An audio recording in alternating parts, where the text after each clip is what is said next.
Hi, I'm currently still in Varanger, which is in the northeast of Norway, and it's just amazing. It's a dream location for bird photographers.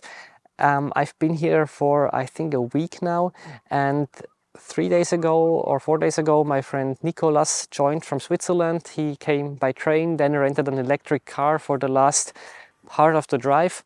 And we first went snorkeling with guillemots. We already published a video about that if you're interested. And already in the first evening of the snorkeling, we went out to do some, well, over water, some terrestrial photography, obviously also of birds, but this time with our long telephoto lenses. And in this video, I want to talk a bit about our experiences, show some footage from the nature, and hopefully give you some tips that could help you to improve your bird photography.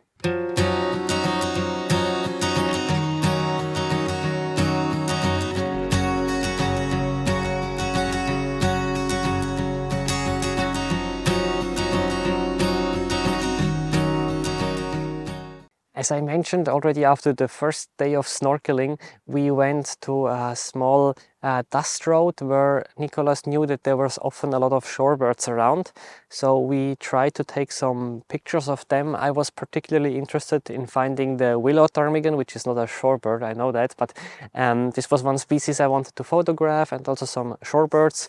We saw lots of golden plovers.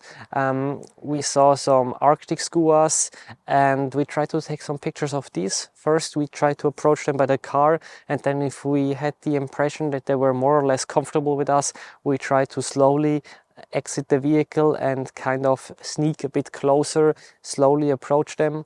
And I think I got some nice images of one skua. It's not the Arctic skua, it's a different species, and I don't know the English name, I will put it below, was taking off in our direction, and it looked, or almost our direction, it looked quite cool, I think. And then we tried some backlit shots. They were still a bit far away, it was not the perfect light yet. So it was not perfect, but it was a good start.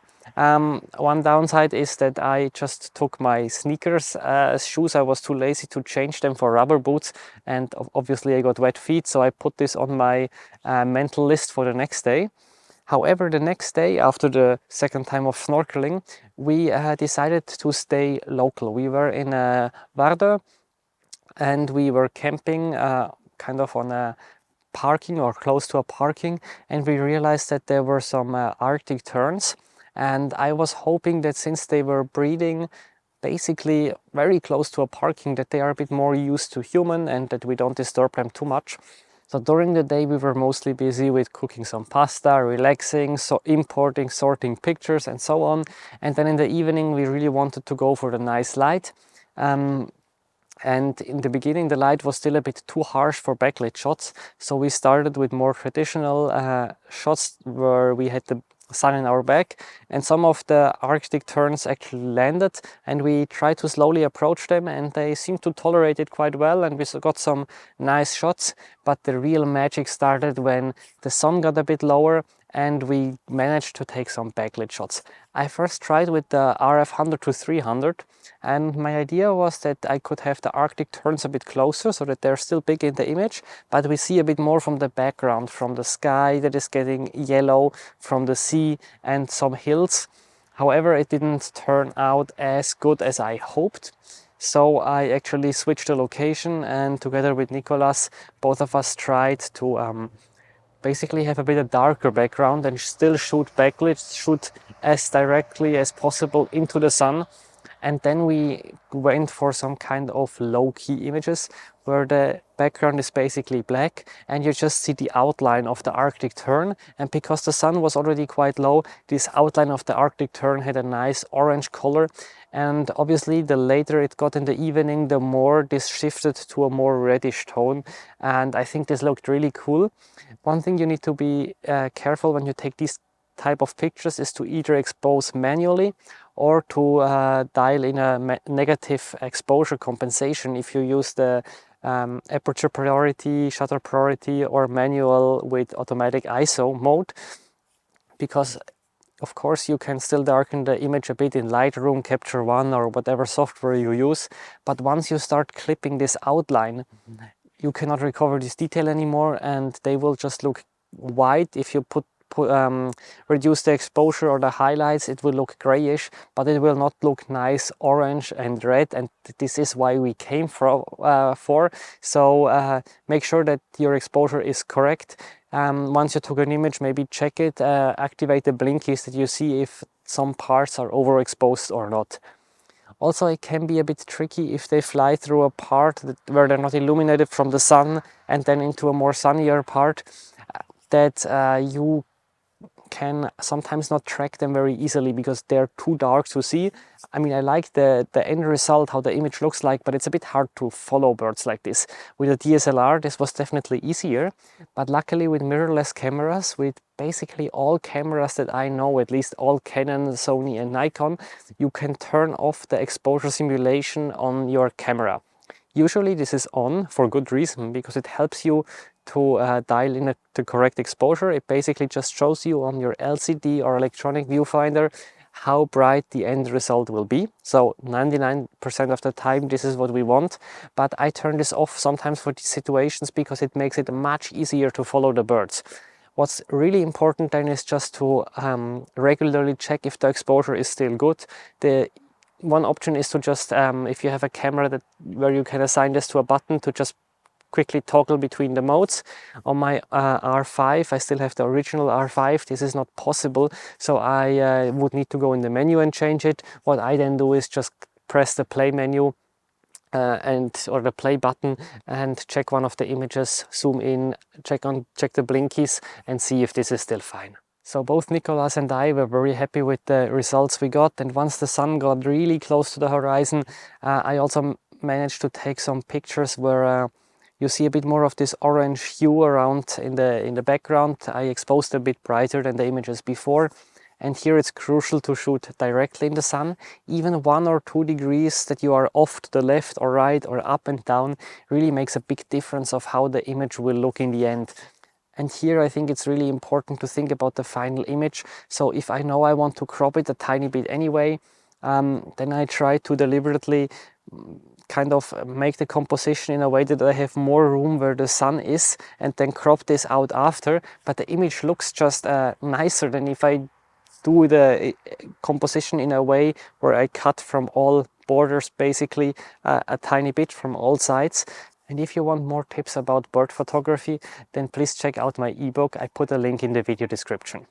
After the sun had set completely, we saw some oyster catchers flying in, and they were just walking over the rocks. So we took a bit a lower angle. We went really down, and then we could shoot like some silhouettes against the sky. And then one of the oyster catchers was actually flying just from one rock to the other. And then both Nicolas and I managed to get a shot with one of the oyster catchers flying and the other ones still sitting or standing on the rocks. So this was very cool. It was really good evening. Afterwards we decided to camp on the mainland because actually the night before was a bit loud with all the seagulls around. So we quickly drove to the mainland for like 10 minutes, put up the tent, or at least that's what I did. Nicolas went out again to take more pictures. I decided to get some sleep, and the next day I basically started with just importing the pictures, doing a backup. I think that's very important also if you're on the road, to have at least 2 copies of your images at all time. So I first import them on one hard drive, and then before I format the card, I import them on a second hard drive. I just really don't want to lose these images. And then during the day, there is not so much to do because the sun is really bright. I mean, you can go scouting, but for some birds, they're not even active during the day, whereas they get more active during the evening. So at this point, we just, relaxed, sorted images, started editing images. I was working on my first YouTube videos, and then also again cooking some pasta. We went afterwards shopping because actually after cooking pasta and doing coffee, my fuel was running really loaded. I had in my small cooker, it's only a 0.6 liter bottle. And also we needed to get some food and especially water, because in Varanger for the last 3 days there was a problem with the drinking water supply. So the tap water was basically not drinkable anymore. So we needed to buy water. and everybody else in Vardø that was usually just drinking tap water needed to buy water. And this meant that now the supermarkets are out of water bottles. We got like 2 small ones, half-liter bottles, but the 1.5-liter and 5-liter bottles were gone. We tried 2 supermarkets, so that's actually one reason why we want to continue a bit today to get to a town. I think it's from Vardø, it's 1 hour to Vadsø, the next supermarket, to get water, because we kind of need water for drinking. And then we decided yesterday evening to try a location close to the sea with some shorebirds. And they were very active in the afternoon. We waited until the light got a bit better, and we knew it was a bit risky because the flood was coming at some point, and this usually means if you have really high tide, the shorebirds are flying away. And unfortunately, this is what happened. Then we went for plan B and went again to this dust road, to this dirt road, to take pictures of some shorebirds there. They're more in the meadows or in the swamps. And we got some nice images of the golden plover. I managed a backlit shot with which I'm quite happy. Afterwards, we found some red-necked phalarope, I think that's how they're pronounced, on a lake there. And I wanted to photograph this species for a while now, and I was very happy that we saw some. And this time I thought I'm smart. I'm taking my big rubber boots so that I don't get wet feet again. And I tried to get to a different point around the lake, and the swamp was a bit deeper than I expected. So in the end, the water came into my rubber boot, at least the right one, and I needed to like turn it upside down afterwards to get rid of all the water. So wet feet again. But the light was quite cool. The lake was completely calm. There was a very nice reflection and everything. The only problem was that they were still a bit far away, and I used my 1.4 extender to get 840mm of focal length, but there was some kind of heat haze or something going on over the surface of the lake, so my images were not as sharp as I wanted, and I knew the only possibility to get sharper results is if the birds come physically closer. Unfortunately, this didn't happen. At some point, they just took off. So we continued our drive. And just before sunset, I managed to get a nice picture of a red-throated loon that was taking off. And it was not flying away from me. It was flying a bit in parallel or a bit in my direction, which was really, really cool. So I was quite happy with this picture. We went back to the spot with the shorebirds at the sea, where I put the tent. And then we went sleeping, Nicolas in the car, me in the tent, for like 2 hours, and then we got up at 2 o'clock to try the shorebirds here again, because then it should have been low tide, so it should be good, but there were no shorebirds around. Maybe they were coming, they were coming later, so we decided to go again to the dirt road, and this time it worked perfectly with the red-necked phalarope. The water was so calm, and I was also thinking, okay, I got my shoes wet the day before, my rubber boots. Now I will go one more level just to be sure, and I took my, I think they're called waders in English. So I thought this time I'm safe, and it was okay. And I also thought it would be nice if I want to, for a really low angle, to get a bit lower and maybe my butt touches the water. This I had the day before, so I wanted to really stay dry. And I really want to have this low angle because I think it looks much, much better. I was mostly using the tiltable screen to take the pictures to really get to this low angle without needing to kind of submerge myself into the water. I was very happy with the pictures. They came quite close sometimes too close. They were like too big in the frame, which is really a nice thing also from the experience, because then you have the feeling you're not really disturbing the birds if they come so close to you. So that was really great. At some point I realized that my 13-year-old waders, apparently at some point there are some stitches that are not, or some glued parts. I'm not actually sure how they're built, but some parts are not waterproof anymore. So in the end, I got wet again on both legs. But we returned around 5 a.m. this morning. Of course, it was full of shorebirds here, but I didn't care. I had so amazing images of the phalarope, so I was just happy. I went to bed. I slept for a few hours now. Now I will import the pictures, and then we will probably head west to Vadsø, and afterwards continue driving west. And I will update you with some more videos hopefully soon. Take care. I hope you can take some nice images as well in the meantime. As mentioned, if you're interested in more tips for bird photography, check out my ebook, and then see you in the next video.